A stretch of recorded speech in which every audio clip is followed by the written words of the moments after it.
But here's what he did. Rhyme it. Do you know how to rhyme it? Oh, please just rhyme it. Then he really gets into it. Do you know how to rhyme it?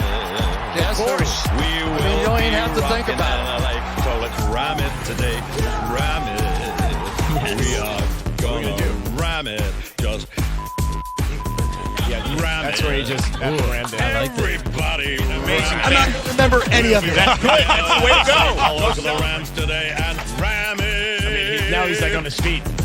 How are you guys? Whose Wow. Rhyme it.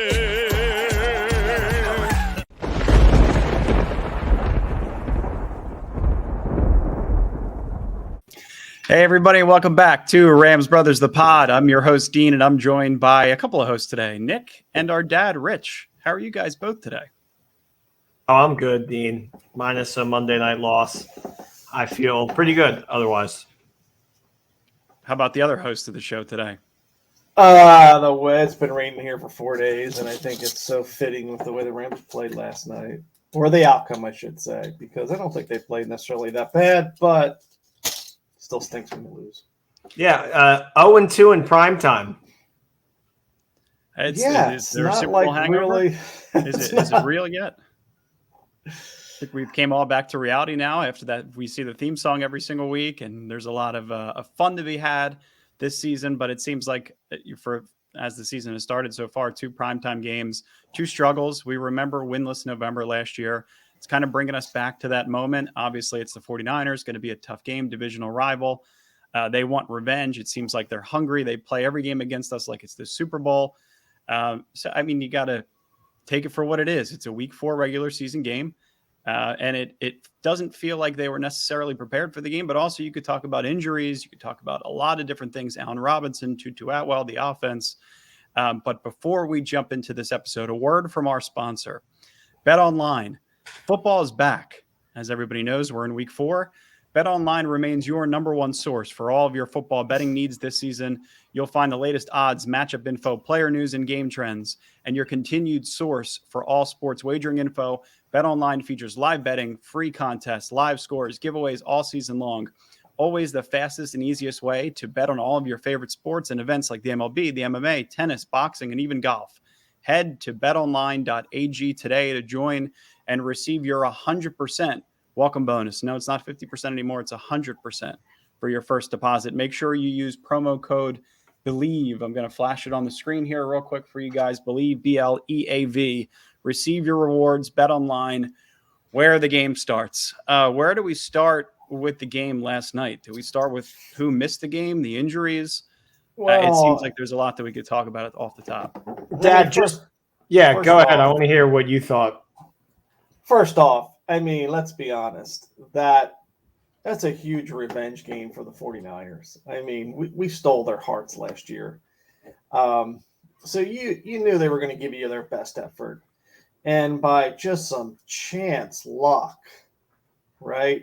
You know, I was actually really encouraged when I saw the schedule that we were going to get the 49ers twice with Trey Lance playing quarterback. When I heard he got hurt and Jimmy G was coming back, I'm like, oh, I said it all offseason. My nightmare was Jimmy G coming back to the 49ers because it's just like it's uncanny how good he plays against us. It's like everything seems for them to just flow perfectly, right? Yeah.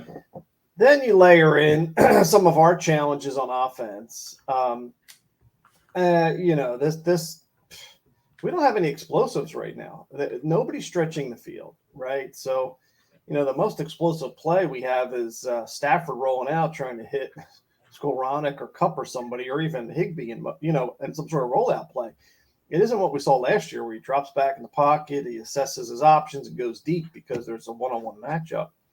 You're just not seeing that. And that's, it's I guess some of it's Robinson. I'm not even going to mention Tutu Atwell because if anyone that listens to this podcast actually had hope for him as a player, they were completely delusional because, I mean, Nick, you and I were at the game when the Rams played the Cowboys in the preseason game. I mean, Jordan Spruce was dynamic that day. I've not seen 1% of what Jordan Spruce put on the field in that preseason game in Atwell's entire career. That may have been 2017. We're going 2016. Yeah. with Nelson Spruce. Go ahead, Nick. What were you It's gonna say? it's not that far back. I'm just saying, like, he showed me nothing. Well, I mean, you talk about even just this past preseason, you saw Lance McCutcheon come out and show you plenty, and he's on the field late in the game. So, The Rams, the Rams were like promoting this preseason play where he went deep, and Stafford hit him. It looked like the ball was going to hit him. He was going to fall. He may have fell when he caught it. Like, I mean, the game's just too big for that kid. Like, if you don't see that, clearly you don't know what you're watching. Yeah, it's the thing that, like, my biggest takeaway from this game is I'm watching it, and almost 2 minutes in, it kind of feels like it's over. Jimmy G, I'm getting text. We marched down the field and scored. No. Nice. Yeah, I mean, we put up 3, right? Like, congratulations, like, good job. On a road red zone game? stop. Road division game. That's pretty awesome. Hold on. Come on.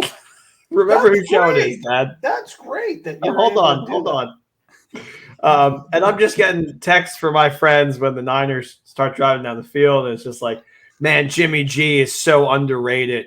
6-0 against the Rams, going to be 7-0 after tonight. And I'm just like, I'm not agreeing with them saying that he's underrated, but he doesn't even really do anything that amazing against us. He doesn't have to, because he doesn't have to.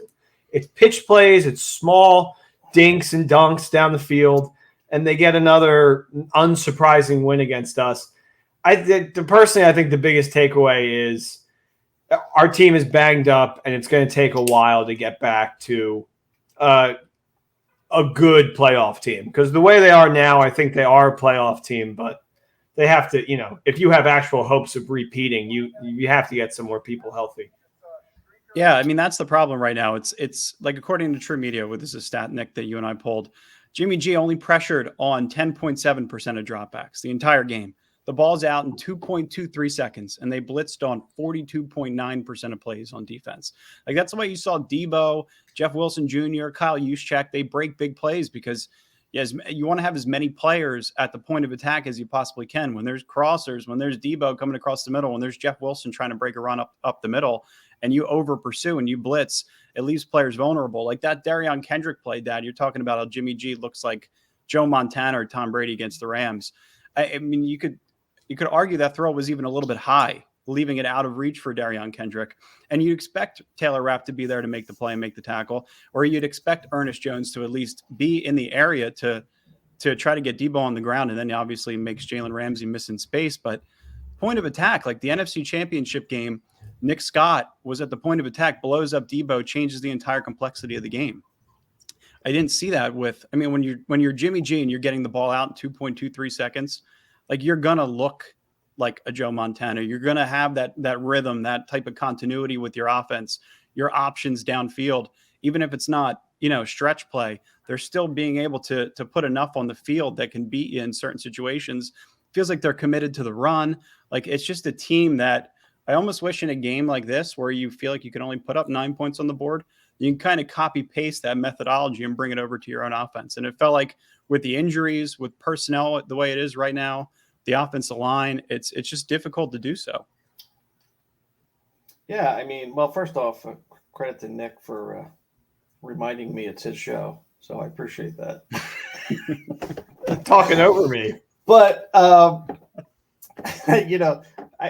play that Debo, yeah, I mean, it wasn't a great pass. It really was, and if it was in the right spot, it would have been picked. And if that rookie was playing with just a little bit more confidence, you probably would have made the play, right? And speaking of guys that just get you so frustrated, that Taylor Rapp, man, I'm going to go way, way back and go Adam Archuleta, because he has all this athletic talent, but when it comes to making a tackle, my gosh, where the hell are you? Are you trying to tackle his shoestrings? What are you doing, man? Yeah, I mean, anticipate that it's a high ball. Don't dive for his feet. And then by the time he gets up to Ramsey, it's already pretty much a touchdown. But the way that they were playing on defense, it actually did feel like they would have been able to hold him. So it just thing like that big play and then the Stafford pick six, that was the whole game. We hung around pretty much the whole time. So that's why I'm not – but still, Well, they There's had something 5 about- explosives, Nick. They had 5 explosives over. That's all they needed. We had none. We had 0. And We had that's- 0. Sometimes it's some coaches when Sean McVay is up against another like top tier coach, you don't know what kind of Sean McVay you're going to get sometimes. Sometimes you're going to get the one that scored 3 points in the Super Bowl, and then sometimes you're going to get, Wonder Boy genius. And Shanahan, for whatever reason, minus a playoff game where they were kind of trailing the whole time, has his number. I mean, Shanahan's a below 500 coach throughout his career so far. I mean, that he just come 7-1 against the Rams in his last 8 attempts. I mean, but Nick, like the counterpoint to what you were saying is there, and Dad, there's optimism, right? In a 1-score game, 7 minutes left in the fourth quarter, like there's game 17-9. Like the 49ers actually. Did you really think they were going to be able to drive down the field there and score for the first time? I did not. I mean, I felt like it was already over. Without an interception there, yeah, absolutely. They're moving the ball well in that situation. They had a couple of series. Like the optimism that should be had is they had 3 series trips to the red zone that all seemingly could have been converted. They had one in the first quarter on the first offensive series. It was a false start on No Boom, Nick, the series that you were talking about. Stafford gets sacked. Henderson, a 7-yard run on 3rd and 19, sets up a field goal. That's a 14-play, 54-yard drive. Took 8 minutes and 12 seconds. And the red zone drive in the second quarter, that featured some of the longest gainers of the day. Like those are our explosive plays. It was Cooper Kupp for 18 yards. It was Brandon Powell on a jet sweep for 11 yards. And then that drive stalled with a negative gain on a screen to Kupp, and then a drop by the iconic Skoranek, and then a miracle. Kupp almost comes across the middle, makes a play and doesn't. They had to settle for 3. That's a 10-play, 54-yard drive. And then the third quarter, you're coming out in the half. You're on fire. The first drive comes out. They march all the way down the field to the 7-yard line, and then you go pass. Like you can't come up with some kind of intricate run call there. Like there's got to be a situation where you don't necessarily have to take 3 shots at the end zone from the 7-yard line, where you could work your way closer to the goal line. I mean, you missed Higbee. You just barely missed Henderson on one of those progressions. And then the Robinson fade we missed on because it feels like that's the only opportunity we can get him the ball on. And those were our 9 points. Those 3 series, those 3 red zone drives were our 9 points. So I felt like out of those 3 series, there was potential to be able to put some points on the board, whether it was 3 or 7 in that final series that got picked off by Hufanga, Nick, your favorite USC player. Yeah. And you're doing Hufanga that. and Ebukam in my nightmares last night. Yeah, Jesus. And you're doing that with 2 third stringers on the offensive line. A guy that, I mean, I don't know where the hell he came from. The guy was playing center, but he did a hell of a job for somebody who was just doing the game. Yeah. And then you had a backup guard. I mean, No Boom really is in his rookie season. I mean, as far as starting in the NFL, going against Bosa and some of these other dynamic pass rushers. And then, credit to D'Amico Ryans for down a blitz after blitz after blitz. I mean, Yeah, it's nasty. The fact that Stafford was able to hang in there and have a chance with 6 minutes left on the 30-yard line to bring, to tie the game. I mean, I don't know. I thought it was a win, for the squad. Right? Yeah, they're down 8, right? But I yeah. mean, hey, if you score there, you're down, you got a chance for a 2-point conversion. Yeah, and you know what? The momentum felt like it was swinging a little bit because San Francisco kicked a field goal instead of elected to go for it on 4th down there on that incomplete pass to George Kittle, where I initially thought he got both of his feet down. But I mean, going like D'Amico Ryans, just to add to your point real quick, they faced 38.8% pressure against Buffalo. Against the 49ers yesterday, it was 43%, 24 total pressures. It felt like they were just bringing blitz after blitz, and D'Amico Ryans was calling all the right numbers. Talk about just depth on the offensive line. David Edwards has been Super Bowl champion, David Edwards. He's an integral piece. Had a concussion during the week. It wasn't even in the game last week. He had some issues. He thought he was sick, and then he was concussed, and then we don't even know if he's going to play the week after. You got Coleman Shelton, who's supposed to be your right guard, shifting over to center. Now he's out with a high ankle sprain 4 to 6 weeks. Jeremiah Colon coming in, Alaric Jackson, Bobby Evans. Like, I mean, you're talking about worst case scenario up front. You really are. Right. Yeah. And I mean, we saw it too, like we saw what happens when you have worst case scenario. Stafford favors one guy, two guys, Kupp and Higbee. And, he doesn't have any time to get it to anybody else or have any other plays develop. I think I heard a stat that was like, this is the first time in like maybe 10 years that the Rams haven't had a pass play above 15 yards. That's crazy. Well, and, you have Van Jefferson out. And if you had an OBJ or somebody like that that could stretch the field a little bit, when you're facing that pressure, I mean, we've all seen Aaron Rodgers or Tom Brady where the blitz is coming, they just throw the ball up. You're like, what the hell's he doing? And there's a receiver all wide open.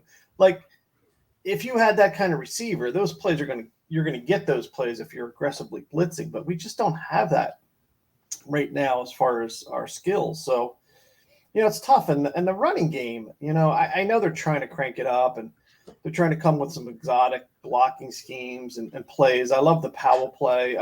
By the way, more Powell, please. Like, can we give him the ball more than one time a game? Yeah. I mean, the guy's a spark plug. Like, and he's got good football instincts. It's clear on the kick and punt returns that, he's good in space, right? So just give him the ball a little bit more. He's the only other guy that's got any juice right now. Reminds me a little of Azakim without the late game fumbling issues.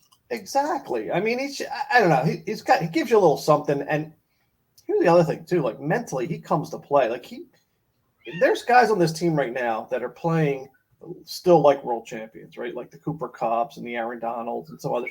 But we need that second wave. Like Ernest Jones, come on, man, step up, right? Like you got Bobby Wagner next to you. I want to see you develop this year. I want to see you take that next step, right? Bobby Wagner is somebody that I actually last night I was kind of watching him because I know he's on Seattle, and they always play San Francisco really well, and he had a couple big impactful plays, especially at the goal line. So that was something. I mean, if we want to go optimistic, I was enjoying that. No, but I just want to see these younger players kind of like, okay, I need to work harder than Cooper Kupp. I need to work harder than Aaron Donald. Like, you think about Greg Gaines, right? He's up for a contract this year. I want to see him get like 7 sacks this year and make some more impact plays rather than just, play second fiddle. I mean, we had no sacks last night. Our line was banged up, but so was theirs. I mean, and I know it was 2.7 seconds or whatever, but there was opportunities where if we would have had some more pressure, some more good things could have happened. Yeah, it's difficult to generate pressure when he gets rid of the ball that quick. But, I mean, players like Leonard Floyd and Justin Hollins and Terrell Lewis, and then there's an argument between Tack McKinsley and Justin Hollins on the sideline, which I feel like is something I haven't seen from the Rams in like 7 or 8 years. Yeah, it was my first thought was he's going to get cut. You're gone, dude. Yeah, totally. You don't see this that. This morning, I thought, well, you know what? Maybe they need a kick in the ass, right? Like, yeah, maybe you need a pass rusher like that. You need somebody to be able to step in and fill the vacancy. I thought Terrell, like you're talking about the second wave, I think you're completely spot on. Like guys like Tutu Atwell, guys like Terrell Lewis, guys like Greg Gaines, Van Jefferson's, Taylor Rapps, like second and third round picks that are supposed to be developmental players that end up being those key pieces. If you could take 1 or 2 of them to the top with you, that's kind of the mindset, right? If you could draft a Cooper Kupp in the 3rd round, develop him and let him become a core contract, have him be one of your top 5 guys. That's the kind of situation you want at least one of these players to be in. I haven't seen an emergence on either side. That's the concern. It's you're getting it from your rookie defensive backs a little bit. You're getting a little bit from Kendrick and Durant. Are you getting it from Ernest Jones, who's working off of Bobby Wagner now? Question marks. A'Shawn Robinson, Justin Hollins. Like who is going to step up? And at what point of the season are we going to see a couple of those players rise at the top? That's got to be your biggest question right now, because right now it feels like they're just 3 or 4 players away when you need to be able to sign one at least. You need to be able to bring in a field stretcher like an Odell Beckham Jr. You need somebody else that's going to be a pass rusher. And then you need 2 or 3 guys to potentially step up and own positions. So I don't know where it's going to go from here, but our radars are very much on that group of players that are in their 3rd, 4th year that are potentially earning a contract that need to be able to step up and fill key roles. It's just not there right now. Yeah, and the sense of urgency. I mean, hey, this was a great offseason, the rings and the parties and all that other stuff. But, I mean, this is your life, man. Take advantage of this opportunity. You still have great players and great coaches and a great owner and a great stadium and everything else, at your back. And just don't think because you march the uniforms out there, you're going to win the game. Like you gotta bring it every single day. Everyone's coming after you when you're world champs. Oh, yeah. Yeah, you got the biggest target on your back. And especially from, like you said earlier, from this 49ers team that wanted nothing more but to beat us in the NFC Championship and go to the Super Bowl. Something I didn't think about, because going into this game, if you would have asked me, I was like, yeah, the 49ers will probably win. They kind of always have our number. And then during the game, they cut to that clip of Debo when he's like crying after the NFC Championship game. And I was just like, I did not factor in how emotionally invested this whole team must be to fight against this Rams team. And yeah, I didn't think we were going to win. I thought we could surprise them and be able to kind of be on top of the division.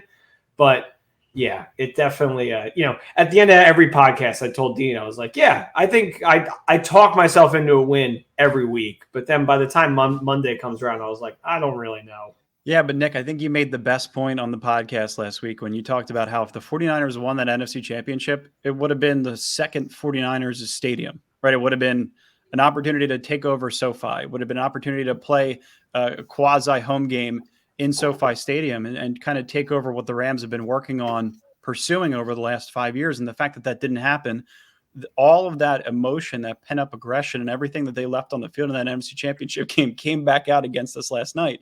But you still can't win football games if you're not tough up front. And with all the vacancies on the offensive line, on the defensive side of the ball, when you lose somebody like Von Miller, you're not going to have that same type of production. And I don't know if they need somebody like another Austin Corbett. Like, that's kind of my thought process is, can you trade a 5th-round pick for a starting caliber right guard right now? Can you look at Brandon Sheriff from the Jags or Cody Whitehair from the Bears or Andrew Norwell from the Commanders, somebody that's on a poor team that is in a contract year or is in their second contract that you could move and potentially bring in here for a 4th or 5th-round pick that can come in and start immediately, because I just don't feel like they have the depth up front to be able to play with the San Francisco 49ers, a Dallas Cowboys, like any team that has a legitimate pass rush or can win while rushing 4 is going to leave the Rams in plenty of vulnerabilities. And that's where you get scared down the stretch. And I just don't know if, and we talked, Dad, you texted us this morning, immediately transferred over to the Twitter account, by the way, that the roster moves are going to happen this week. It's just a matter of how they're going to happen over the next 2 weeks. Do they happen heading into the bye? And then what kind of continuity do you have with your group moving forward? Well, and that's why these next couple of weeks are critical, right? Because, it's you sit there and you look at baseball analogy is like, are you going to load up at the trade deadline, right? I mean, yeah, you have to make that decision. Are you a contender or are you going to not rebuild, I would think, but just retweak, right? So if you're going to start making some moves right now, the scary part is like last year, all right, we needed an edge rusher and OBJ stretching the field. I think that was pretty easy to say, okay, we need these couple of pieces and we should. Right. Robert Woods went down. So it was obvious to. Well, when we signed OBJ, though, he went down like right after, right? Yeah. OBJ was signed and then like the next day in practice, Robert Woods. Oh, really? Oh, wow. I thought it was almost. Oh, wow. Yeah. My bad. Yeah. So, but, it's like, we need some help on the line. We could use some edge rush. If OBJ still wants to come like that, that's what I mean. Like these weeks are going to be critical because if you're 3-6 or 3-5, it's going to be hard to get into the playoffs. I mean, and we all feel not in the NFC. I don't know. I feel like 3-6 could still be fighting for a minute. Yeah, and I'm sure you'll be at the end, trying to watching every week, your odds and your chances and all that good stuff. But yeah, we know what that's like. I hate being in that position, and that's why if you're able to steal that game, and I really thought if they won last night, they would have stole the game and really stole the division because the Cardinals and the Sea Chickens got nothing this year. So, and then on the back half too of the next 3-game stretch, it feels like there's an opportunity to at least give a game away back to them, right? If you win the game this past, that's Well, we get them in like 3 weeks. I'm pretty sure it's like Cowboys, 2 teams, and then the Niners. Yeah, but devil's advocate, too, is do you remember last year, the first game of the season when the Rams played the 49ers? Guess what the 49ers' record was in that first game?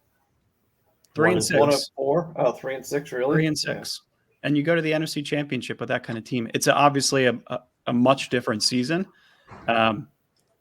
Obviously, I don't think the Rams can replicate that if they fall that far behind. And also, the other point is, are you able to attract players like Von Miller or Odell Beckham Jr. when you're a 3-6 team?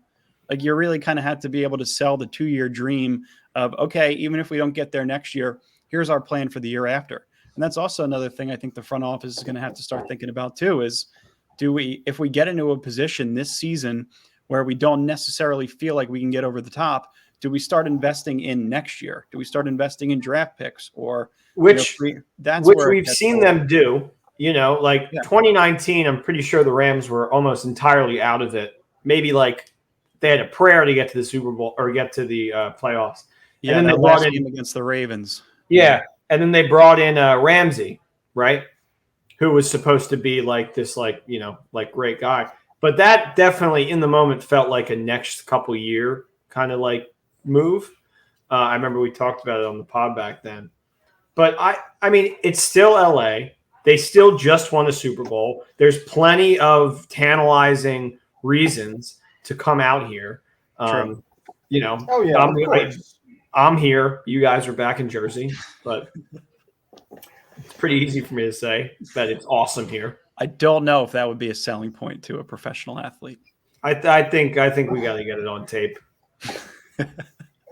Yeah, I mean, you're always going to have players that want to come to LA and play for the Rams, and I mean that's one of the reasons why I was so bullish on them moving to LA, because let's be honest, St. Louis, great city, great town, great people, but is that really like the center or like a mecca that you could build a world-class stadium and baseball rebrand? And I mean, it just didn't mesh, and that's why. Again, I wanted the team to be back in LA because what we saw last year was exactly what I thought it could be, right? And, it was played out to a T. And it's a tremendous boost for the Rams brand and, building out fan base and everything else, right? It was kind of capped in St. Louis. So, I just think that you're always going to have that opportunity, but you've got to have a team that's, going to play for something. I think if you're going to pull in like a Von Miller, right? Or sure, especially these guys that, really can control their own destiny. You want to, it does get interesting though, because if you do go 3-6, do you start thinking like, can we trade this piece and maybe get a draft pick for next year and start stockpiling, start thinking about the rebuild, right? It's horrible, but what they've done. Yeah. The 3-6 blueprint is possible, honestly, because they don't have, I mean, outside of like a couple games, no game is really guaranteed. Every game is with a team. Like there are no cupcake games, maybe to Seattle. Maybe those are the only two. Every other team is they're really not even solid cupcakes right now. No, they're not. I mean, they're really competing. They put up 48 points last week. Yeah, on the road, credit to them. Well, and they're going through their rebuild, right? They're beefing up their offensive line. They're getting back to the running game. They're trying to play better defense. And I'm impressed with how they've been able to turn things around a little bit in a short time. I thought they'd be the worst team of football. So me too. I did too. Not even close. Getting a couple wins early is impressive. Now it's a long season, so we'll see what happens. But the Bears also have 2 wins. Like the beginning of the season can be deceiving. Yeah, it sure can. It can. One of the questions that we had gotten a ton of, and this was specifically asked by Dolly Rama today, and I thought it was something good to bring up on the podcast, just as we're kind of transitioning out of the offense. How do you protect Matthew Stafford? And can you with this offensive line? Like the Rams right now, and this is a Sean McVay statistic, are calling passes at the league's 4th highest rate, and it's easily the highest rate of Sean McVay's entire career as a play caller. Feels like there's absolutely zero bounce. We talked about the run game a little bit earlier. Talked about Henderson and Akers combining for 15 carries for 40 yards and Brandon Powell potentially getting involved. Is it you can't go back to the fullback if the fullback hurts his knee. You can't go back to Skoranek, and you can't line him up in I formation and get creative there with your run scheme. So what is it? I know Allen Robinson's struggling through his first 4 games. He's actually having a statistically worse season than he had with the Chicago Bears last year throughout 4 games so far. He has 6 less targets, 50 less receiving yards, and the same amount of touchdowns on 4 less catches. He looks just lost. I don't know if even on those fade passes to him, he's not planting his foot prior to jumping. Like Yeah, I just don't know if he can. If he, and I'm going to go with something real basic. Like I don't know if the guy needs glasses, but he just doesn't seem in the right rhythm. He's like he's not seeing the ball. Zero connection with him and Stafford, as if they are playing for the first time every single week. And it's not like he doesn't get. I mean, he gets end zone targets, and he has dropped 2. I mean, this week he kind of jumped up and missed it in the wrong way, so it almost looks like he fell. But last week, hit him in the hands in the end zone, and he just decides to. But getting to your question, Dean, yeah, I mean, like first off, they started that third quarter, and I think they went like 4 or 5 straight pass plays. I'm like, what are they doing? I mean, it was working, but like mix it up. So first off, I mean, hey, I was probably the biggest Todd Gurley fan. Boy, do I miss a guy like Todd Gurley. Like you don't realize what kind of jewel you have when you have somebody like that. I mean, it would be so nice to hand off, give him the ball 15 or 20 times a game right now. It would make everything else look so much better. The offensive line would look better. The passing game would look better. I mean, Cam Akers, he's just not that guy. Like after his rookie year, I thought he was the next guy. And he looks like he's going through the holes and he's got the ball in the wrong hand. I don't know. He looks a little bit lost too. And then it looks like he's falling down before he's getting touched. It just doesn't look as fluid as he used to look. Henderson looks fine, but we're not giving the ball enough. Like there's just a lot of stuff that just looks disconnected right now. It's not harmonious. And what could the Rams do, or what could McVay do? What did the 49ers do? They got the ball. What's the name? Threw the ball in 2.4 seconds. If you don't have a line, you don't make them take a 7-step drop. Exactly. That's why I'm talking about just copy pasting a game plan. Like, can't you build that into your playbook? Can't you build a short pass attack into your playbook? Like you have obviously players, Tyler Higbee, Ben Skoranek, and Cooper Kupp, that can come across the middle and catch slants, 5-yard slants, 5-yard digs, anything that's close to the quarterback that can allow him to get the ball out of his hands and to alleviate pressure. Like, you have to be able to do that. And it feels like once the fullback game plan is out of the picture, once they feel like there's no opportunity to establish the run or keep it going throughout the game, it's just Matthew Stafford out there by himself trying to have a catch with Cooper Kupp. And you just, like, Brandon Powell had the longest run of the day for 11 yards. Like, you have nothing else from a run game perspective in that kind of situation. Like, you have to be able to figure out a way to move the pocket. Like, your screen game wasn't there with the tight end the way that it should be. Obviously, that interception to Cooper Kupp was just the worst play ever. Obviously, it was copy pasted from the last game of the season when Jimmy Ward took one back to the house. It's just like, you got to be able to throw stuff out of your playbook and continuously add. I'm obviously not a coach, and neither is this podcast, but it feels like you played this team so many times. Why can't you just take a page out of their book and try to incorporate something that's quick, that allows your offense to get rhythm, to get continuity? Because in the tempo, it feels like they can establish, even though Stafford's under pressure when they're in tempo, it feels like you can get something established, that quick passing game, that rhythm, when you're in that situation. And it's not even in the playbook. Yeah. Oh, no, when they go tempo, right, and they're trying to move the ball up the field, that's when they're most comfortable, but still there's not enough balance like they used to have, where, they throw in a draw or, sweep or something, something that would be a little bit more, I guess, clock management friendly, or, just give your quarterback a break. I mean, hey, Stafford missed some throws near the end zone, especially in the second half. But that guy, he's out there giving everything he's got. You're spinning, you're scrambling, you're turning, you're twisting, you're getting hit. It's look, for us, it's really easy to say, oh, there's Henderson, 4 yards, just toss it to him. Yeah, but sure. Everything's just flashing all over the place. It's not what do they say? It's not on schedule, right? These are off schedule plays, and completely they're not easy to connect on sometimes. Yeah, and you had McVay coming out too and saying, I don't know if that was the right call. I don't know if I put our guys in the right situation. It's about execution. I mean, then put them in the right situation and go put the ball on the ground and run a toss or run something up the middle that can get creative. It's just like the offense week to week is so different. 2nd and 3 in this game, they go with the quarterback sneak. 2nd and 3 the week prior, they go to a bomb to Tutu Atwell. Like, it just flips week to week. It's exhausting. What were we going to say? Some things with this Rams team that have been pretty prevalent throughout McVay's entire career. Whenever they start slow, they have such a hard time finding any momentum. And I feel like this has been something we've said about him since 2018. Both the offense and the defense have to adjust. When stuff isn't working and you're not getting into the red zone, you need to be able to pull something else out of your hat that's going to stop, or not stop, but put it in, get the score, don't settle for 3. And now it's not just McVay. It feels like Raheem. It's like they're not going over the top with Jimmy. They didn't try it once all night. Try to bring something in closer so that it gives us an opportunity, because we know he's throwing it and he's pitching it early. Gives us the same opportunity that they had where they ran one back for 6. Like no defense. Like we needed something to happen. We needed a defensive momentum shift at some point of the game, and we didn't get one. Almost got on the punt or the kick. I mean, that would have been huge if we got that fumble. Yeah, the fumbled kick return.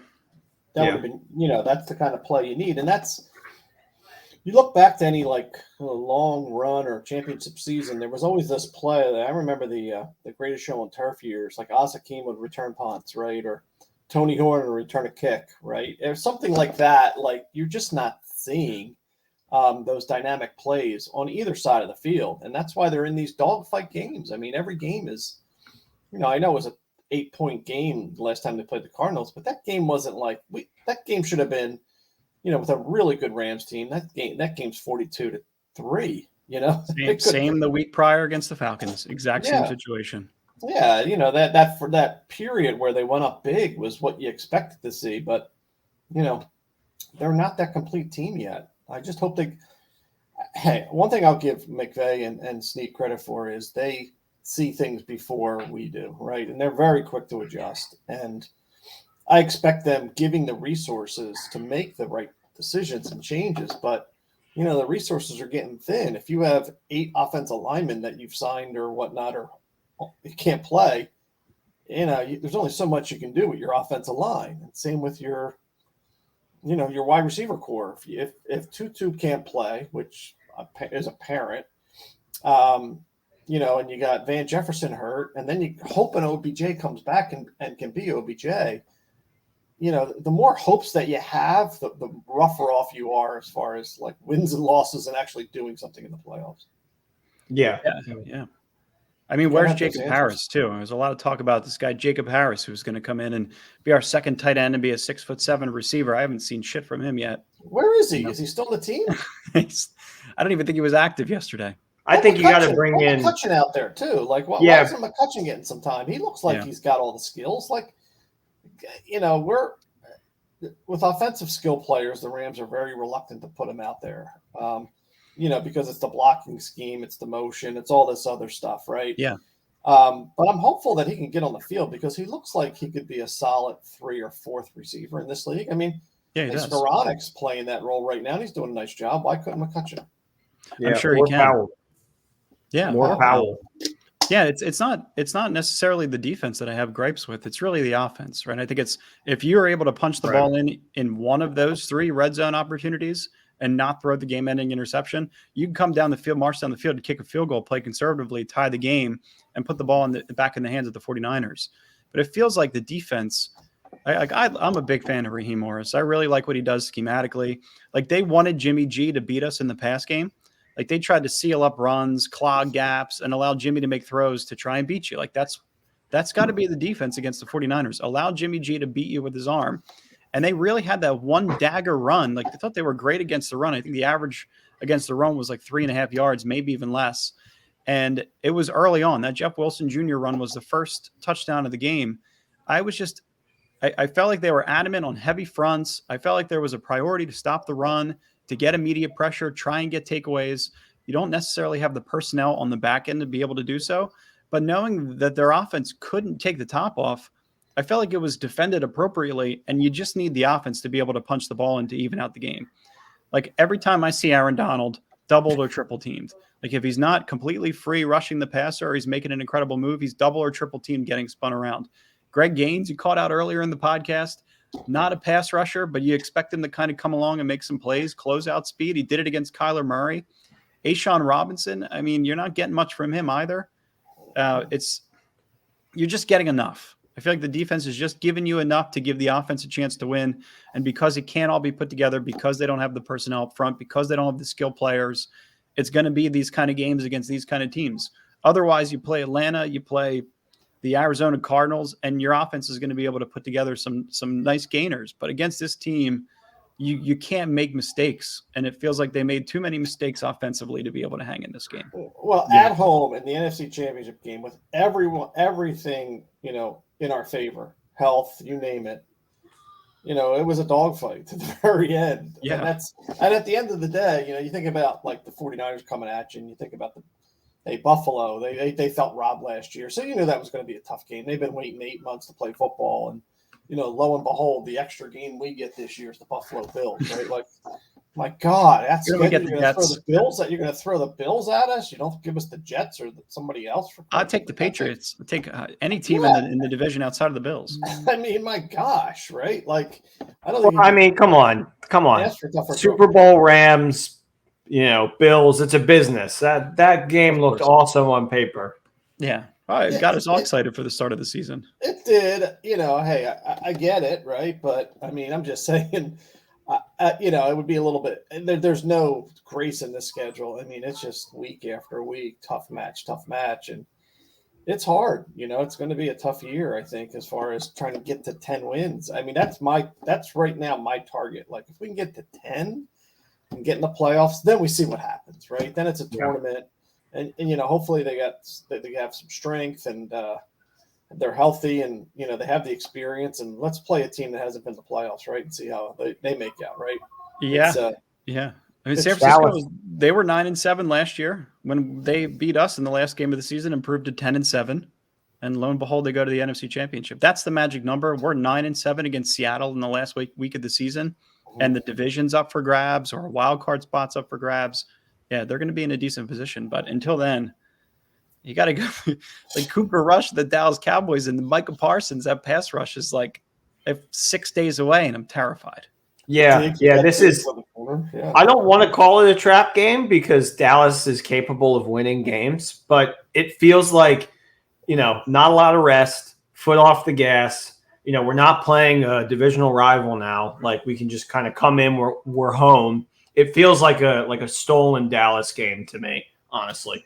Well, and Dallas is going to, their fan base is going to show up. Probably half Cowboys fans, and maybe more, maybe 55. Right, it's going to be a heavy Cowboys slant. And now we played the Cowboys well. Week. Yeah. Yeah, I mean, I just the Cowboys well. Yeah, we do. We have. You're right. And over the last 5 or so years, I don't think they've lost to us in every single game that we played in the last 4 years against them. There was a game that Elliott had a good game, and that might have been 4 years ago. That was that year that Wade Phillips was giving up 50 points a game. I think we might have got blasted. 2019. Yeah, they might have put a hurting on us that year, and they were like a 13-3 kind of team. So, we'll see where it goes. I mean, hey, but getting back to the Niners and the Bills and all these great teams that are trying to play us, we got the ring last year, right? Like, we got what – so, you can exhale a little bit and say, all right, well, it's going to be a tough year, and every year's a tough year. But, they accomplished their goal. Now it's like, what can they add? We're playing with house money, right? Like, the odds of winning going back-to-back are really, really tough. And it's starting out to be a tough reality, right? With, you basically have, 3/5 of your offensive line completely new. It is. Yeah. And I didn't realize Van Jefferson was going to be out like the first half of the season. That's the weirdest thing. I mean, nobody did. We were saying he's week to week. I drafted him in fantasy. Right. But it's going to be 7 weeks until Van Jefferson's back on the field. This is week 5 coming up. Week 6 against Carolina is going to be out. Then there's a bye. So week 8 is going to be the first time Van Jefferson steps on the field. So, all right, we got a bye before we play the Niners next? Yeah. Oh, thank God. Yep. That's nice. And it's home. Yeah, I think it's a fun game. Yeah, I think the Rams are maybe 1 or 2 losses away from mainstream media saying stuff like, oh, good thing they got Stafford in that one peak year because, he's definitely on the decline now. When that would be the Les Mis watching just primetime games take and not seeing how the O-line is crumbling and stuff. But yeah, it feels like a sequel year, like everything that I've seen from the promotional team of the Rams is like, oh, movie posters. Last year was a big movie, like 5 stars, blah, blah, blah. We couldn't sign all the big actors from last year. The script isn't as good. It's a 2-2. So I would like to have this be the rare sequel better than the original. Maybe Shrek 2 action or Back to the Future. Yeah, there you go. I was going to say, Nick, to your point, Aaron Donald before the game is talking about how it's an addictive feeling to win. You want to be able to get 2. You want to be a great trilogy. You want to win 2 and 3 years. You want to be the Godfather. You want to be Back to the Future. You want to be a team that could win and create this kind of legacy where you look back and, oh my God, they won 3 rings in 7 years, or they won 3 rings in 10 years. That kind of legacy that builds a fan base longevity for the rest of time, like what we see with the Dallas Cowboys and the San Francisco 49ers. That's what I want to see with this Rams team. And of course, you could sit back and say, look, we got the ring, with the hardest job was accomplished. But it seems like the way that all the national media treats football is, if you don't win twice, you don't win 3 times. It was a Mickey Mouse ring. You paid for it. You brought in the players you needed to bring in, and that's it. I know. I'm just telling you what you're going to hear. And Mickey Mouse ring. That's the most frustrating. But you can't listen to the talking heads. You just got to understand that this team just a ring is a ring. I don't care about what anybody wants to put on it. Asterisk Mickey Mouse. Still won the Super Bowl. Yeah, of course, absolutely. But I want to say, and I still believe this, is that the thought process in that locker room is, we want to win 2, we want to win 3, we want to be a dynasty, which is what the Rams missed out on when they were the greatest show on turf. I mean, it's a chance to kind of rewrite history and become a new version of the Los Angeles Rams and have your own fan base and, seats not selling out in your own stadium. Like, there's a lot that kind of comes with it. This was the first step, and it was a huge step. It just feels like there's a little bit more to be done. The season's so far from over. We're a fourth of the way through. I mean, the season doesn't really start until after the bye. If you can stay 500 until the bye, you get things together. I think you play the Bucks coming out of the bye on November 7th. Well, I think we just said the Niners. Wait. Yeah, the Niners coming out of the bye, and then it's the Bucks. Hold on, let me check the schedule. No, I think it's Cowboys, Bucks, Cardinals, bye, Niners. No, Cowboys, Panthers, bye, 49ers, Buccaneers in Tampa Bay. Oh, Buccaneers in Tampa Bay, you said. Yeah, but then it goes Cardinals, Saints, Chiefs, Seahawks, Raiders, Packers, Broncos, Chargers, Seahawks. That's the hardest schedule. 10 wins is good with me. I mean, the Broncos, they don't look special. But December, come December, you never know where these teams are going to be. You never know where we are. But you do know that the Broncos and the Chargers both have a lot of great players and good coaches. Maybe not the Broncos, but still, Yeah, the Raiders are nothing special this year. Raiders. I think you can write off. Oh my God, the West is going to be the toughest division. But I think if you look now, the NFC East has 3-1 teams. Will last. That division. They're fortunate with their schedule, but it all even out. That's why you have to weather the storm. You have to find ways to win games. And as you get closer to the playoffs, we know that this coaching staff can tighten some things up. We know Les Snead will be on the phones and try to find those right pieces. And, that's our hope. That's always been our hope. And through 2 of the 5 years they've worked together, they've gotten to the Super Bowl. So, trust the staff. Trust them to figure it out and make it work until they can't. Then if they can, it's time to really evaluate the talent on the team. Right now, the only reason they lost that game last night was the talent. Yep. I mean, you can't blame Stafford. You can't blame, whatever you want to blame. It's even if we had everything the way we wanted it, it still would have been a tough game. Stafford has to make that one throw to Higbee. That's all I'll say. Yeah, that one was when I saw it in real time, it just looked like he couldn't get the angle or something. Or I don't know. They didn't replay it enough. If you ask me, I couldn't tell. But yeah, it looked like he knew it. He missed it. I think he was thinking maybe I go high, maybe I go low. Yeah. I think he just got caught between the two of them. like I said, he was It's also flustered all game, so I think Yeah. he just panicked and threw it. it's so easy for me to say, "Oh, I should have made that throw." There's like a 300-pound bear of a man running at Right, him. not being blocked properly, like nobody Yeah. was last night, right? So Yeah, exactly. Yeah, I'm gonna cut him some slack. Yeah, well, hang on to your hats. We got a lot more football to play. It's been a hell of a conversation. It's been a hell of a couple years. You guys are awesome. Everybody that listens, my two co-hosts are awesome today. Appreciate you guys always. We're in for a long season, and we're in for the long haul. This is season 5 of Rams Brothers.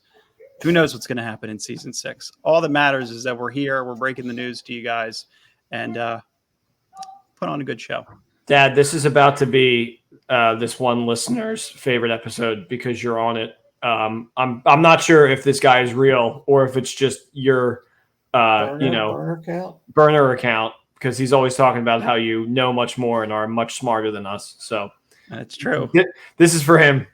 Well, it's not a matter of smarts. It's a matter of, I think, perspective, right? Like you just have to, the more you see, like I watch these football games and I say to myself, that never happens. That can't happen. And then it happens. And you're like, my God, it can, right? Like Yeah. I've seen, you look at like ESPN, the chance of a team to lose, the odds of a team winning a game is like 99.8%. And I think last year, one of the teams lost, right? Like, I mean, Last week. was it last week that? No, it was Browns Jets. Yeah. There was a 99.99% chance the Browns were going to win, and then the Joe Flacco and his giant ego step in. But as any fan would say, watching all these games, it's like you just have this impending doom at any moment for your team, and until you know mathematically, like I thought, even watching the game against the Falcons, that when Jalen Ramsey made that pick, like the game was over. I didn't realize they had timeouts left and we didn't get a first down. And then, just giving him a chance for a Hail Mary was like, oh God, like, we're going to lose this damn game. That's the reason why I thought we had a chance last night. Right. That's exactly. I just kept saying to myself, the Niners are not putting us away. Yeah. And with that, as a Rams fan, to me, that means we're going to lose the game. Right. And I'm sure there was a lot of Niners fans out there saying, oh gosh, these Rams been hanging around this whole game, battered and bruised, and here they are with 6 minutes left with a chance to tie the game. Oh, God, it's going to happen to us, right? And then Jimmy G is going to throw out a Jimmy G play, and we're going to lose the game. Yeah, exactly. Exactly. Yeah, there's optimism to be had. There is. There's enough optimism to be had. We talked about it all throughout the podcast. You got to just hang with it. Like you're coming off of the best year ever. It's a week-to-week thing. The team could look a hell of a lot better than they did the week prior against the Dallas Cowboys. They could look even better against the Cardinals the week after. And then you're sitting pretty, or the Panthers rather, and then you're sitting pretty going into a bye, just preparing for 2 straight weeks for the San Francisco 49ers to eliminate the 7 straight regular season wins. So there's a little Knicks picks statistics I'm going to throw out going into this next game. Teams that don't cover versus teams that cover, like the following week, are like teams that don't cover not always. Usually it's like an 80% hit rate win. So the Rams will most likely cover -4.5 against Dallas next week because Dallas did cover and we did not. So just throwing that out there. Stats are on our side. All right. That sounds good. Yeah, we'll feel a lot better with a win. Just like after that first week, it felt crappy, but then they came back and won 2 straight. And you're like, okay, well, we're Quest back to 500. Yeah. Yeah. I mean, this year, if you get to 10-7 or find a way to win the division, that's all you really need to get into the playoffs and do something, right? Yeah. I'm not going 7-9 or 9-7. Yeah. It's only one team gets that bye now, so it's not as rough as it used to be where 2 would get it. And, your chances of getting through. I mean, look, last year we were fortunate the Niners took out the Packers, right?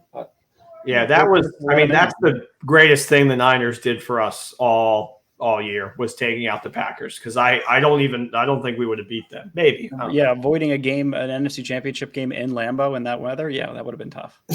Yeah, the 4 seed that would have been tough. Home turf, especially coming off of the year prior, right? You don't want to lose to the Packers twice. Nope. All right, guys. Thanks for listening. Been an awesome episode. Dad, hopefully we'll have you back on soon. Maybe again after Niners Week Part 2. What do you say?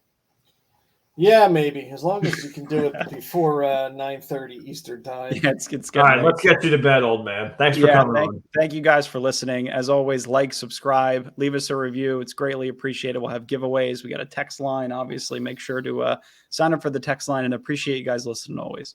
Good stuff. Buy stock in Nintendo. Trailer comes out Thursday for the Thursday Mario movie. trailer. Are Keep they a your eyes peeled. sponsor? Are they a sponsor? Not yet. They've just been mentioned in all 134 episodes we've done so far. Yeah. All right, guys. Peace. Go Awesome. Rams.